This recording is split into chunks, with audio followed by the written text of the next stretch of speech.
जय श्री ओम नमः सिद्धेभ्यः। जय श्री ओम नमः सिद्धेभ्यः। जय श्री ओम नमः सिद्धेभ्यः। ओंकार बिंदु संयुक्तम नित्यं ध्यायन्ति योगिनः कामदं मोक्षदं चैव ओंकाराय नमो नमः। मंगलम भगवान वीरो मंगलम गौतमो गणी मंगलम कुंद कुंदारियो जयन धर्मोस्तु मंगलम सर्वमंगल मांगल्यम सर्व कल्याण कारकम प्रधानम सर्वधर्माणाम जैनम जयतु शासनम जैनम जयतु शासनम। नमः श्री समयसाराय स्वानुभूत्यास्य कासते चित स्वभावाय भावाय सर्वभावांतरे चित। इस भव के सब दुखन के कारण मिथ्या भाव तिनकी सत्ता नाश करी प्रगटे मोक्ष उपाय प्रगटे मोक्ष उपाय। जय बोलो देवशास्त्र गुरु की। जाने बिना श्रद्धान कैसे होगा, इसीलिए मिथ्या ज्ञान से मिथ्या दर्शन कहो। इस प्रकार का प्रश्न शिष्य ने उपस्थित किया, या कहो टोडरमल जी साहब ने यह प्रश्न शिष्य के मुंह में डाला ताकि जन सामान्य को इस संबंध में जो भी भ्रांति हो वह स्पष्ट हो जाए, भ्रांति मिट जाए। तो प्रश्न क्या डाला शिष्य के मुंह में कि जाने बिना श्रद्धान कैसे होगा, इसीलिए पहले मिथ्या ज्ञान कहो और मिथ्या ज्ञान से मिथ्या दर्शन कहो। ऐसा कर प्रश्न खड़ा किया और उसका समाधान ये कहा कि उत्तर में क्या कहा कि सम्यक दृष्टि और मिथ्या दृष्टि दोनों सोने को एक समान जानते हैं। क्या उत्तर में क्या स्पष्ट किया उदाहरण से कि सम्यक दृष्टि और मिथ्या दृष्टि सोने को एक समान जानते हैं। भैया क्या एक समान जानते हैं। सोना पीला है, सोना चिकनाई युक्त है, सोना कीमती धातु है, सोना भारी है, सोने की वर्तमान कीमत ये है। ऐसा सम्यक दृष्टि और मिथ्या दृष्टि दोनों समान रूप से जानते हैं। यदि हम ज्ञान के आधार से दर्शन कहेंगे तो दोनों को सम्यक दृष्टि कहना पड़ेगा। बात पकड़ में आ गई आपको? कितना सुंदर तर्क प्रस्तुत किया है बाबू जी। यदि ज्ञान के आधार से यदि हम दर्शन कहेंगे तो दोनों को सम्यक दृष्टि कहना पड़ेगा, और असल में ऐसा है नहीं। इसीलिए मिथ्या दृष्टि का समस्त ज्ञान मिथ्या और सम्यक दृष्टि का समस्त ज्ञान सम्यक दर्शन से ज्ञान का निर्णय हो। दर्शन को निमित्त और ज्ञान को उसका कारण नैमित्तिक घटाया है। ये बात पहले पैराग्राफ में स्पष्ट करी। उसके बाद भी अब जब दर्शन को सम्यक करने की बात आती है तब उसका विधि वो भैया ज्ञान की तरफ से की जाती है। ये बात भी स्पष्ट कर रहे हैं। और जब मोक्ष मार्ग के संबंध में बात की जाएगी तब दर्शन से की जाएगी। ये बात अपने को अगले पैराग्राफ में स्पष्ट करना है, किया है। क्या मुकेश जी भाई साहब, अभी तक क्या बात हुई थी? मिथ्या ज्ञान से मिथ्या दर्शन कहो, क्यों नहीं कह सकते कि मिथ्या दृष्टि और सम्यक दृष्टि दोनों सोने को एक समान जानते हैं, है ना? अभी वो अंतर नहीं डालना, अभी तो दोनों को एक समान जानते हैं। ऐसा जानने पर भी अगर हम ज्ञान के आधार से दर्शन कहेंगे तो दोनों को सम्यक दृष्टि कहना पड़ेगा, और ऐसा है नहीं। इसीलिए दर्शन के आधार से ज्ञान कहा है। ये बात इस पैराग्राफ में स्पष्ट करिए। देखो मैं पढ़ता हूं, फिर आगे का पैराग्राफ अपन विचार करेंगे। निकालिए पेज नंबर 93, पैराग्राफ नंबर 5। हे तो ऐसा ही, जाने बिना श्रद्धान कैसे हो, परंतु मिथ्या और सम्यक ऐसी संज्ञा ज्ञान को मिथ्या दर्शन और सम्यक दर्शन के निमित्त से होती है। शिष्य कह रहा है आप ऐसा कहो, क्या कहो भैया? शिष्य क्या कह रहा है कि मिथ्या और सम्यक दर्शन, मिथ्या और सम्यक ज्ञान से कहो, ज्ञान से कहो। और टोडर मल साहब कह रहे हैं कि दर्शन से होती है। तो तर्क दे रहे क्यों होती है? जैसे मिथ्या दृष्टि और सम्यक दृष्टि स्वर्ण आदि पदार्थों को जानते तो समान है। बाबूजी जानने में कोई अंतर नहीं है, किसके? मिथ्या दृष्टि और सम्यक दृष्टि के। जब जानने में अंतर नहीं है तो उसके आधार से हम मिथ्या दर्शन और सम्यक दर्शन कैसे कह सकते हैं? इसीलिए दर्शन से ज्ञान को कहेंगे। दर्शन निमित्त है और ये यहां पर ज्ञान निमित्त है। ये बात स्पष्ट करना है इस पैराग्राफ में। परंतु वही जानना मिथ्या दृष्टि के, कौन सा वही जानना? जैसा सम्यक दृष्टि जान रहा है सोने को, वैसा ही मिथ्या दृष्टि जान रहा है। वही जानना मिथ्या दृष्टि के मिथ्या ज्ञान नाम पाता है और सम्यक दृष्टि के सम्यक ज्ञान नाम पाता है।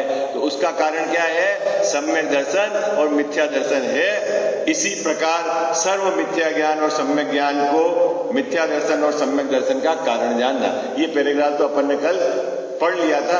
अब आगे की बात, अब इसमें और स्पष्ट करते हैं। इसीलिए जहां सामान्यतः ज्ञान श्रद्धान का निरूपण हो, भैया सामान्यतः मतलब जहां ज्ञान तो हो कारणभूत और कार्यभूत हो श्रद्धान। आई बात समझ में? क्या सामान्यतः मतलब क्या? जहां ज्ञान तो हो कारणभूत, ज्ञान को तो कहा कारण, और कार्यभूत है श्रद्धान, वहां ज्ञान को पहले कहना। आई बात समझ में? जैसे यदि आप प्रश्न खड़े करेंगे कि हमें श्रद्धा को सम्यक करने के लिए क्या करना है ना? कार्य कहां होना है भैया? कार्य कहां होना है बाबूजी? श्रद्धा में। क्या करना है? अभी हमारी वर्तमान श्रद्धा, हमारी वर्तमान मान्यता विपरीत है, उसको सही करना है। तो हमें क्या करना है? तब आप पुरुषार्थ के आधार से कहेंगे कि सबसे पहले तो ज्ञान स्वभावी आत्मा का निर्णय करो। प्रथम तो श्रुत ज्ञान के अवलंबन से, शास्त्र के अध्ययन से, गुरु के मुख के उपदेश सुनकर, तो ये जितने भी कथन किए गए हैं वो सब किधर से करे गए हैं? ज्ञान से करे गए। करना क्या है अपने को? कार्य क्या करना है? श्रद्धा को सम्यक करना है। और कथन क्या करा जा रहा है? ज्ञान से किया जा रहा है। तो ज्ञान तो हुआ कारणभूत और कार्यभूत क्या हुआ? श्रद्धान। जब ज्ञान कारणभूत हो और श्रद्धान कार्यभूत, तब क्या करना? ज्ञान को पहले लेना और श्रद्धान को बाद में लेना। बात समझ में आ गई आपको? कुछ गलत बोला क्या मैंने? है? नहीं? फिर देखो, फिर से बोलता हूं। कारणभूत और कार्यभूत समझ में आ गया बाबू? कारण तो है ये और कार्य हुआ यहां। आई बात समझ में? अभी सम्यक दर्शन प्राप्त करना है तो अभी हमारी मिथ्या श्रद्धा जो है, विपरीत श्रद्धा है, उसमें उसको सम्यक करना है। तो कार्य कहां होगा मुकेश जी भाई साहब? कार्य कहां होगा? श्रद्धा गुण के अंदर जो विपरीत परिणमन हो रहा है उसका परिणमन अपने को क्या करना है? सम्यक करना है। ठीक है? अब जब पुरुषार्थ की बात कही जाती है श्रद्धा को सम्यक करने के लिए, तो क्या कहा जाता है कि पहले आप सम्यक निर्णय करो। और निर्णय कहां होता है? ज्ञान में होता है। किसके आधार से करो? आगम के आधार से करो। तो जो आगम के आधार से निर्णय करने वाली बात वो कहां होती है? ज्ञान में होती है। तो ज्ञान तो है कारणभूत और कार्य कहां हुआ? श्रद्धा में हुआ। तो जहां कारण तो हो ज्ञान और कार्य हो श्रद्धा, तब क्या ज्ञान और श्रद्धान ऐसा कथन करना। आई बात समझ? ज्ञान नहीं होगा तो श्रद्धा किसका करेगा? है? कोई काल्पनिक बात तो है नहीं बाबू? है? गधे के सिंह की श्रद्धा करो, ऐसा तो है नहीं। आकाश के फूल की श्रद्धा करो, पहले निर्णय तो करो कि गधे के सिंह है कि नहीं है। बात पकड़ में आई भैया? कब? देखो कितना सुंदर कहा, ज्ञान कारणभूत है, उसे प्रथम कहना। कब पहले कहना? जब श्रद्धा कार्यभूत हो और ज्ञान कारणभूत। देखो पहली पंक्ति पढ़ता हूं मुकेश भाई साहब, है ना, बराबर उपयोग एकाग्र करना। क्या कहा? जहां सामान्यतः ज्ञान और श्रद्धा का निरूपण हो। कब? जब ज्ञान तो है कारणभूत और कार्यभूत क्या है? श्रद्धा। वहां क्या कहना? वहां ज्ञान को तो कहना प्रथम और श्रद्धा को कहना बाद में। एक बात तो ये होगी सामान्यतः कारण कार्यभूत। दूसरी बात, तथा जहां मिथ्या और सम्यक ज्ञान की बात आवे, बाबूजी, जहां मिथ्या और सम्यक ज्ञान की बात आवे तब क्या कहना? वहां श्रद्धा को कहना पहले और ज्ञान को कहना बाद में। आई बात समझ में? बात पकड़ में आ गई आपको, है ना? देखो भैया मैं यह चित्र बनाता हूं, अब ये पंक्ति समझ में आ गई।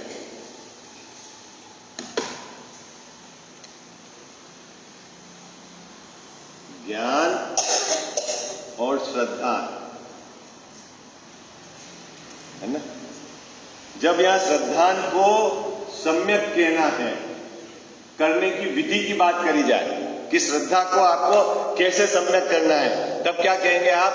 कि पहले आगम के आधार से ज्ञान स्वभावी आत्मा का निर्णय करो। निर्णय क्या होगा? ज्ञान में होगा। आधार क्या लेना है? आगम का आधार लेना है। केवली भगवान ने जो वस्तु का स्वरूप बताया है, जो त्रिकाली ध्रुव भगवान आत्मा बताया है, जो तेरा कारण परमात्मा है, उसका पहले तू निर्णय कर। निर्णय पहले होगा तब ज्ञान सम्यक हो, श्रद्धा सम्यक होगी। ठीक है बाबूजी? तो इधर जब विधि की बात करी जाए तो इधर से इधर, लेकिन कोई पूछे कि ये ज्ञान सम्यक है कि मिथ्या है, ये ज्ञान सम्यक है कि मिथ्या है, तो आप क्या बोलोगे? अगर ये सम्यक है तो ये सम्यक है और ये मिथ्या है तो ये मिथ्या है। बात पकड़ में आ गई आपको भैया? बात पकड़ में आ गई मुकेश भाई? तो बात पकड़ में आ गई।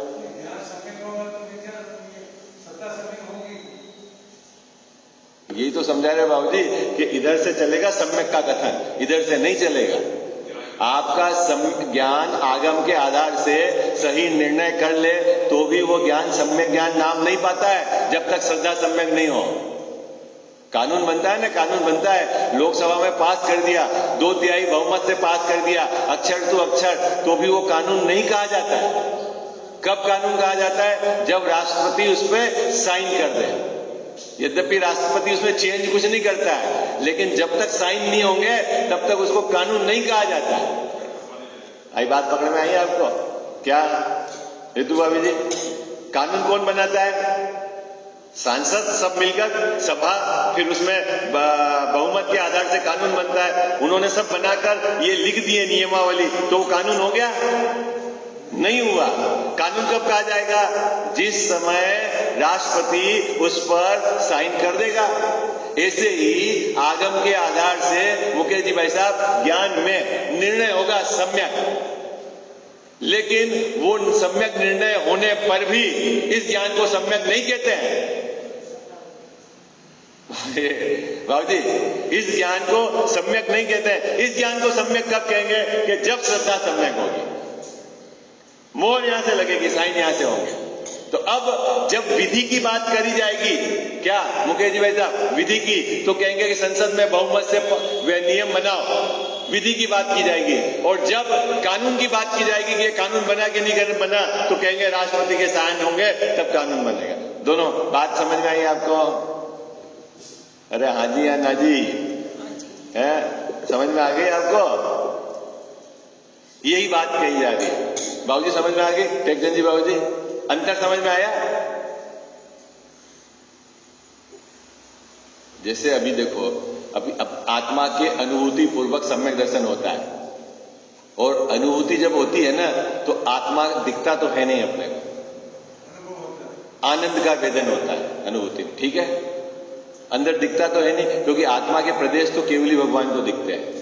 ठीक है, अपने को अनुभव मतलब आनंद होता है। जैसे है ना, जीवान पे आप शक्कर रखते हो तो शक्कर का आनंद आता है ना, आनंद का वेदन होता है। ऐसे ही स्वानुभूति के समय इस जीव को आनंद का वेदन होता है। ठीक है, दिखता नहीं आत्मा, लेकिन आनंद का वेदन के पहले आत्मा का जो निर्णय है अपना त्रिकाली ध्रुव स्वभाव का, वो बिल्कुल एग्जैक्ट होना चाहिए। क्या एग्जैक्ट जैसा है? क्या मुकेश वैसा कुछ अगर जैसा नहीं है और ऐसा आपने निर्णय कर लिया तो वहां अनुभूति नहीं होगी। वो एग्जैक्ट निर्णय ज्ञान के आधार से होगा। अब निर्णय तो हो गया आपको ज्ञान के आधार से, अब आनंद नहीं आया तो उस समय तक वो ज्ञान क्या कहलाएगा? अनुभूति मिथ्या कहलाएगा। आई बात समझ? तो यहां कितनी सुंदर बात। सामान्य यदि जानना और श्रद्धा करना हो तो ज्ञान पहले कहना और श्रद्धा बाद में कहना, लेकिन जब सम्यक और मिथ्या की बात आ जाए तब श्रद्धा पहले कहना और ज्ञान बाद में कहना। बात पकड़ में आ गई? शब्द डला हुआ है सम्यक और मिथ्या, और पहले सामान्यतः जानना। थोड़ी सी कठिन बात है, लेकिन मेरे को लगता है कि समझ में आ गई होगी। किसी को समझ में ऐसा तो नहीं आई? अरे हाजी या नाजी, ऋतु बाबू जी समझ में आ गई? आप समझा दोगे एक बार कि बोलने में कठिनाई है?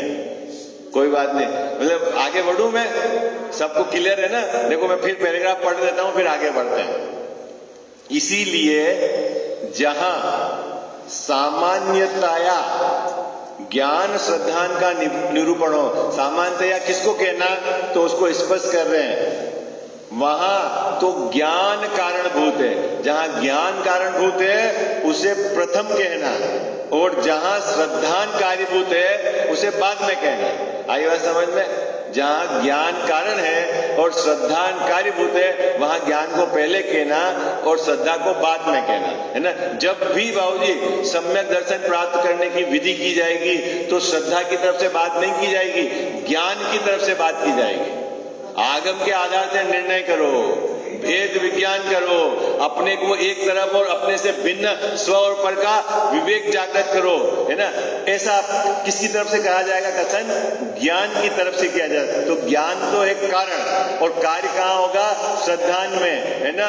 अब ये जब विधि की, और जब ये पूछा जाएगा कि ये ज्ञान सम्यक है कि मिथ्या है, तब कहेंगे श्रद्धा को देखो, यदि श्रद्धा सम्यक है तो ज्ञान सम्यक है, और श्रद्धा मिथ्या है तो ज्ञान मिथ्या है। बात पकड़ में आ गई?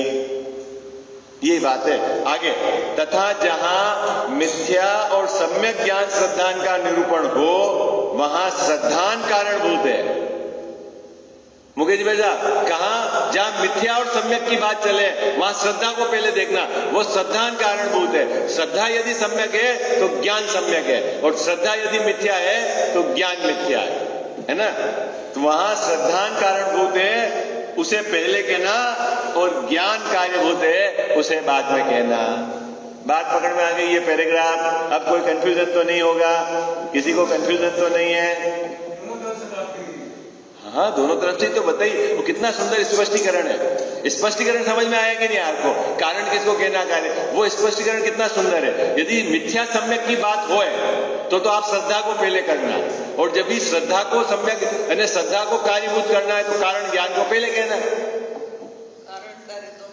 दोनों पर अब बहुत जबरदस्त समस्या है इसके अंदर। वो हाँ बाबू जी,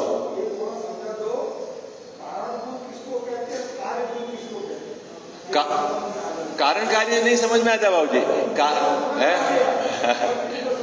जहां कार्य हो वो कार्य, और जिसको कारण कहा जाए उसको कारण। जैसे अपन बोलते हैं कि नहीं कि मेरे ज्ञान का उगाड़ अभी क्षयोपशम रूप है, तो कार्य कहां हुआ भैया? ज्ञान की अभी एक समय की पर्याय में क्या है? क्षयोपशम ज्ञान है, अल्प विकसित ज्ञान है, ये तो है। और कारण क्या कहते हैं कि ज्ञानावरण कर्म का क्षयोपशम है। आई बात समझ में? अब कारण कार्य घट गया ना। ऐसे ही मेरे अभी एक समय की पर्याय में मोह राग द्वेष के भाव है, ये तो हुआ कारण, और उधर कर्म बंद हुआ, वो है कार्य। तो इसको कहा कारण और उसको कहा कार्य। समझ में आई आपको? ये कथन की बात है। हो वो करते हैं वस्तु स्वतंत्रता में, वो वहां अलग बात है। अब ये कथन पद्धति है, निमित्त कथन है बाबू। हाँ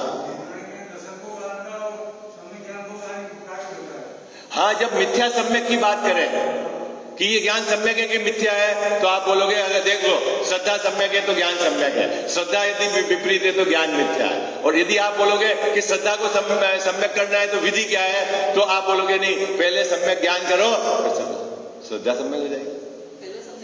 सम्यक ज्ञान मतलब आगम के आधार से उस सम्यक ज्ञान मतलब वो सम्यक वही लेना ना, श्रद्धा मतलब ज्ञान में आत्मा का सही निर्णय, वो सम्यक। आई बात समझ?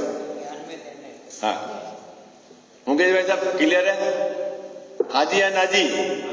इतनी बात जब हो गई तब शिष्य ने बहुत सुंदर प्रश्न किया, वो आपके अभी तक चित्त में खड़ा नहीं होगा। वो ये कह रहे हैं कि दोनों चीज एक साथ होती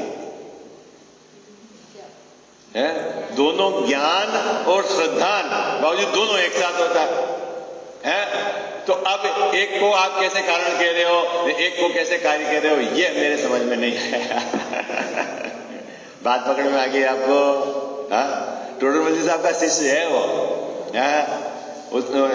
अब वो प्रश्न अपन पहले यहां तक ये बात समझ में आएगी तो फिर अपन आगे चले। ये पैराग्राफ तो सबको समझ में आ गया ना।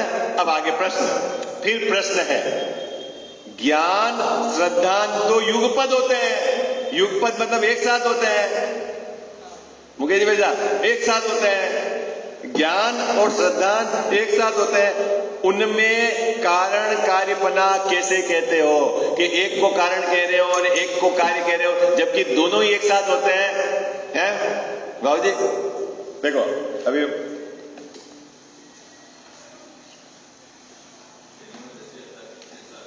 ये बहुत सुंदर उत्तर है। ये है अपनी श्रद्धा और ये हमारा अभी क्षयोपशमिक ज्ञान, जो वर्तमान की पर्याय में ज्ञान। जिस समय श्रद्धा सम्यक हुई, मान लो 1:01 और 1 सेकंड, हाँ भैया कितनी बजे श्रद्धा सम्यक हुई? 1:01 और 1 सेकंड। ये इसलिए मैंने लगाया कि सेकंड तक तो आपको पकड़ में आता है, एक समय बोलता तो अपने ज्ञान का विषय ही नहीं है, केवल भगवान के ज्ञान। तो अभी इतनी बजे श्रद्धा सम्यक हुई, ज्ञान कितनी बजे सम्यक होगा? ज्ञान कितनी बजे सम्यक होगा? 1:01 और 1 सेकंड। जब दोनों एक साथ हुए हैं तो शिष्य कह रहा है कि फिर इसको कारण और इसको कार्य क्यों कहते हैं? बात समझ में आ गई?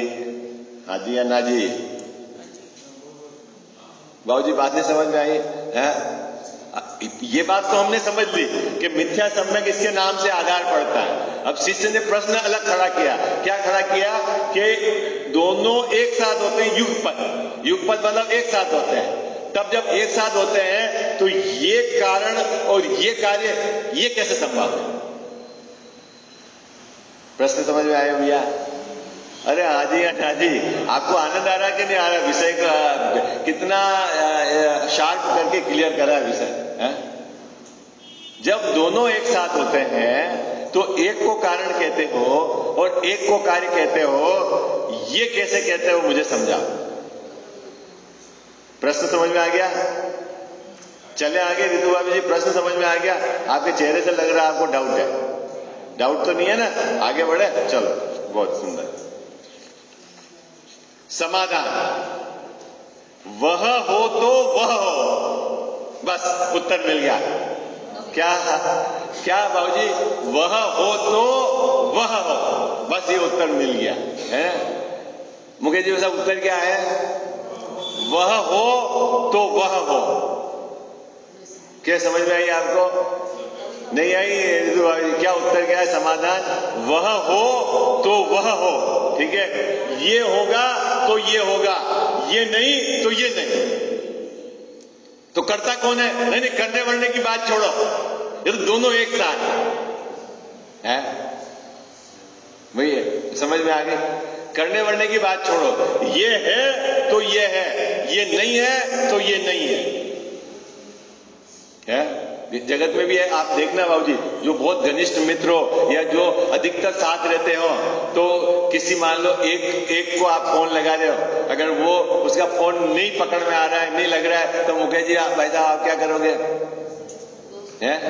दूसरे को फोन लगा दिया और बोले ला भाई उससे बात करा दे तेरे मित्र से, तो तेरे को क्या पता? अरे हम पता है कि जहां ये होगा वहां ये होगा ही बात समझ है? लोक में ऐसा होता है। ऐसे टोडरमल साहब ने कहा कि जहां श्रद्धा सम्यक है वहां ज्ञान सम्यक होगा ही होगा, और जहां श्रद्धा सम्यक नहीं है वहां ज्ञान सम्यक नहीं है। ऐसा ऐसा कारण है, ये कार्यकारी व्यवस्था है, ये इसको करे ये वाला चक्कर नहीं है। आई बात समझ में? पढ़े पैराग्राफ अब समझ में आ जाएगा आपको भाषा। वह हो तो वह हो, इस अपेक्षा कारण कार्यपना होता है। मुकेश भाई साहब, एक दूसरे को कोई करता नहीं है। आई बात समझ में? हाँ, इधर हो तो उधर हो, दोनों अपने अपने से होते हैं लेकिन दोनों एक समय होते हैं, इसलिए एक को कारण कहा है और एक को कार्य कहा है।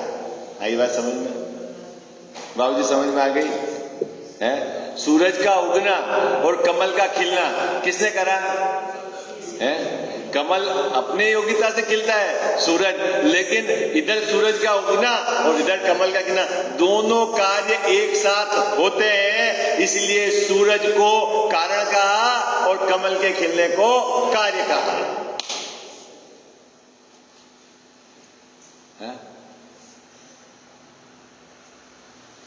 उजाला होता है तो अपने को दिखने लग जाता है, उजाले से दिखने लग जाता है क्या है मुकेश भाई साहब? उजाले से दिखने लग जाता है क्या अपने को है? अरे हाजी या नाजी, रोज पूजा में बोलते हो आलोक ज्ञान का कारण है? इंद्रियों से ज्ञान उपजता है। बाबूजी आप पूजा में बोलते हो ना रोज, क्या आलोक ज्ञान का कारण है, इंद्रिय से ज्ञान उपजता है। ये मेरी मिथ्या मान्यता अनादि से चली आ रही है कि इंद्रियों से मैं जानता हूं या उजाला होगा तो मेरे को दिखता है, ये मिथ्या मान्यता है। क्यों? कि मेरा ज्ञान उनके पराधीन थोड़ी है।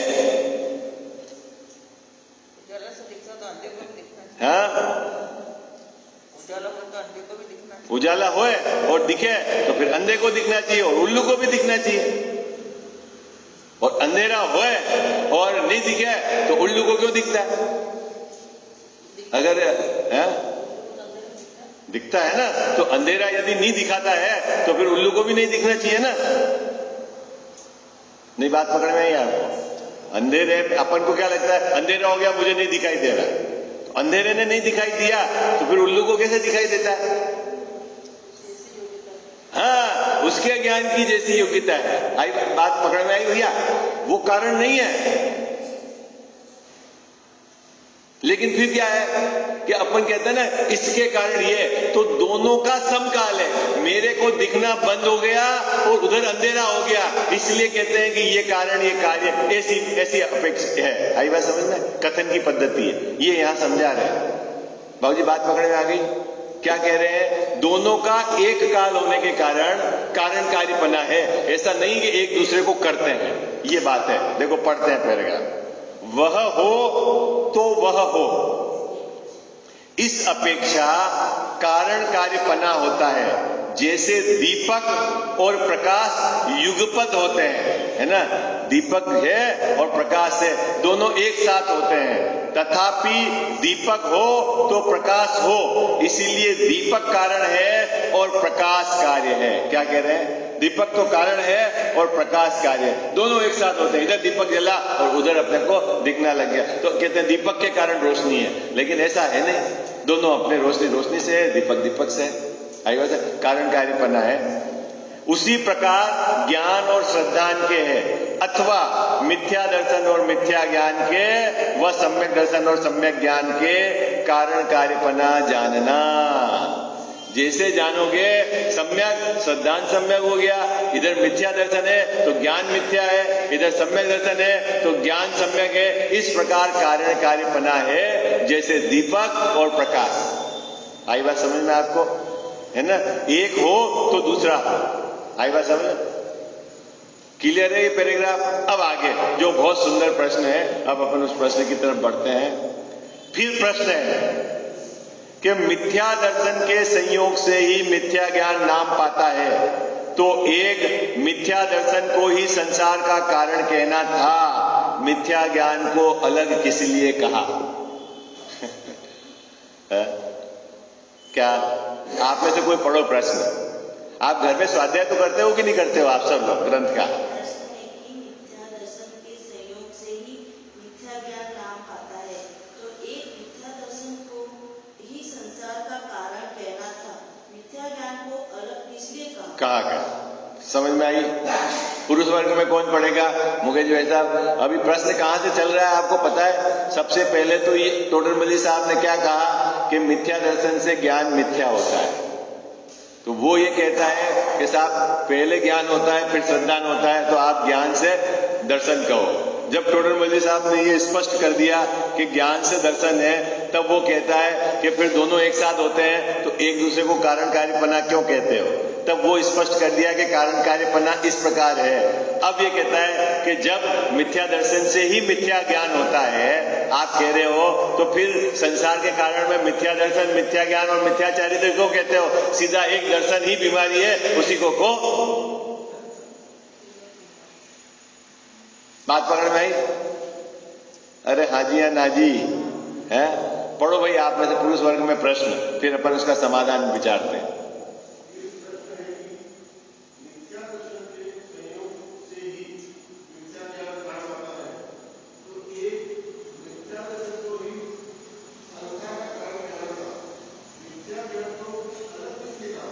ठीक है बाबू जी, क्यों कहा मिथ्या ज्ञान को संसार का कारण? जबकि वो श्रद्धा मिथ्या है, उसके कारण नाम मिथ्या पाता है ज्ञान, और आप उसको भी संसार का कारण कह रहे हैं।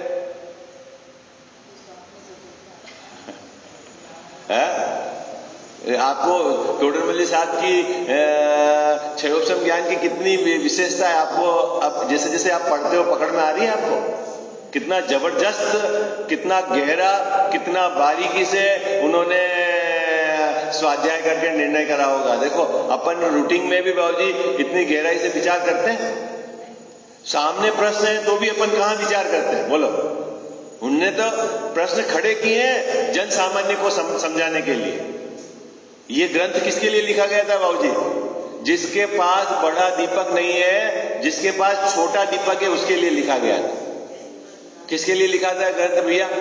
बड़े दीपक के लिए तेल भी ज्यादा चाहिए, साधन ज्यादा चाहिए, जिसके ज्ञान बहुत क्षयोपशम ज्यादा हो, और जो निवृत्ति है, मुकेश जी वैसा निवृत्ति है कि रोज 2-4 कलाक स्वाध्याय करता हो, है वो तो आगम का गहराई से अभ्यास करे।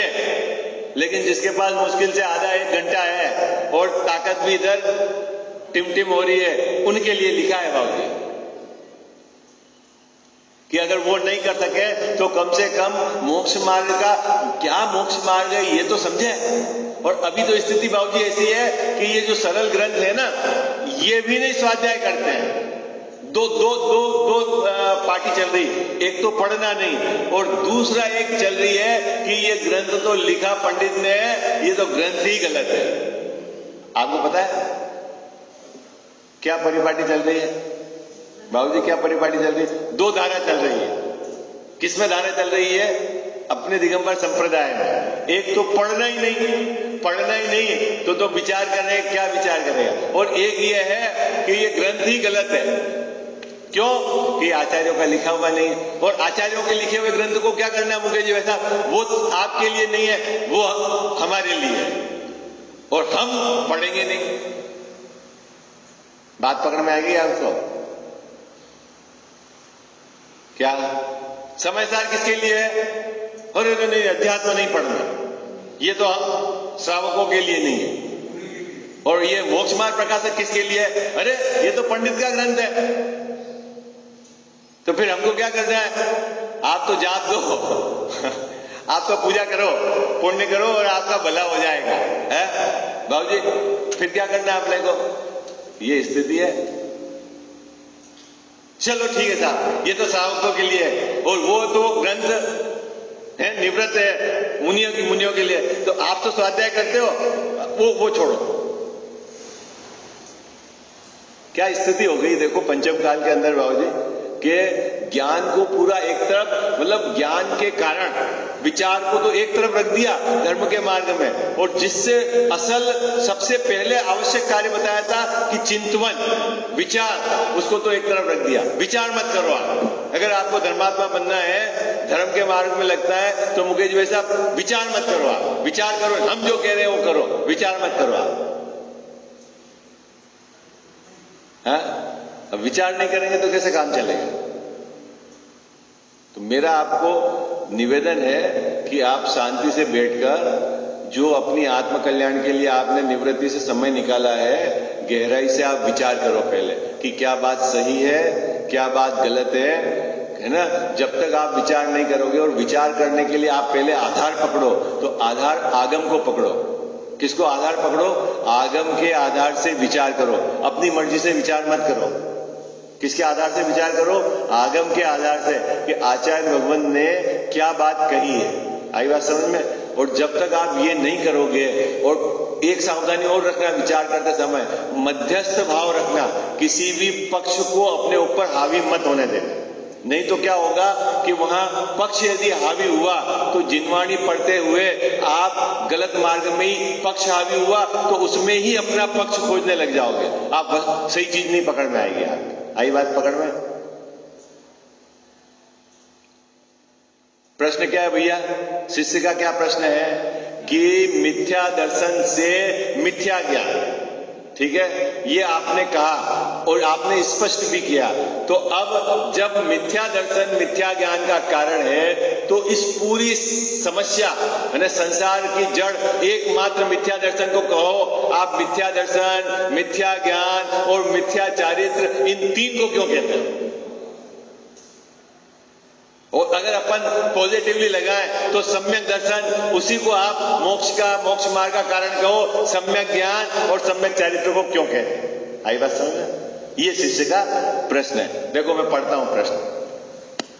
फिर प्रश्न है कि मिथ्या दर्शन के संयोग से ही मिथ्या ज्ञान नाम पाता है। ये बात कहां से, किसकी बात पकड़ी भैया?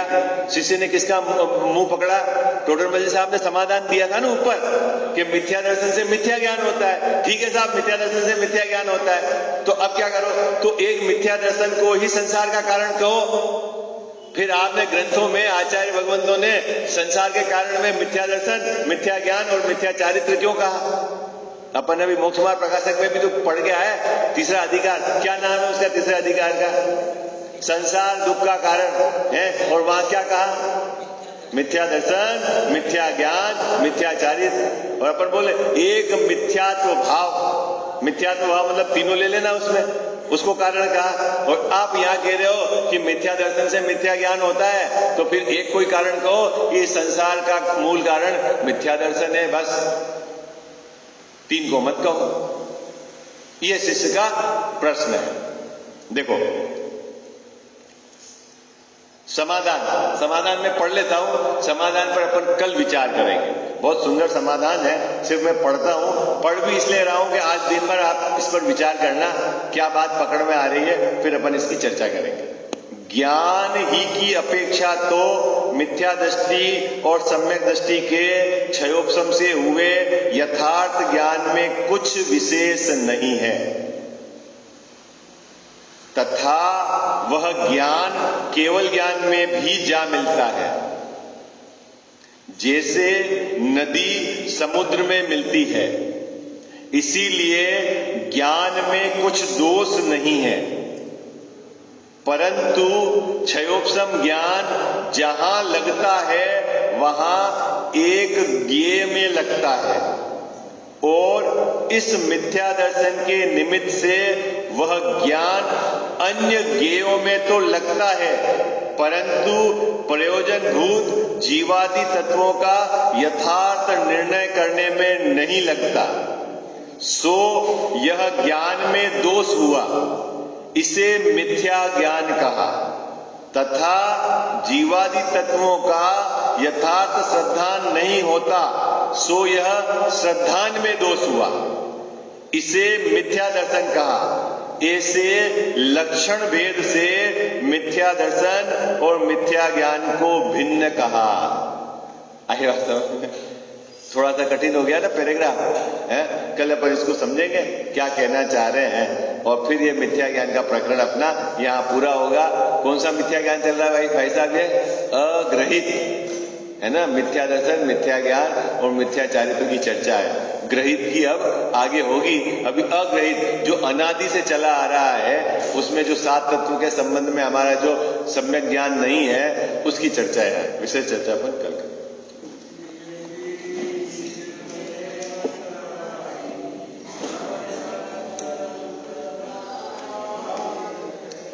इसके लिए जिन वाणी माँ को वंदना शत बार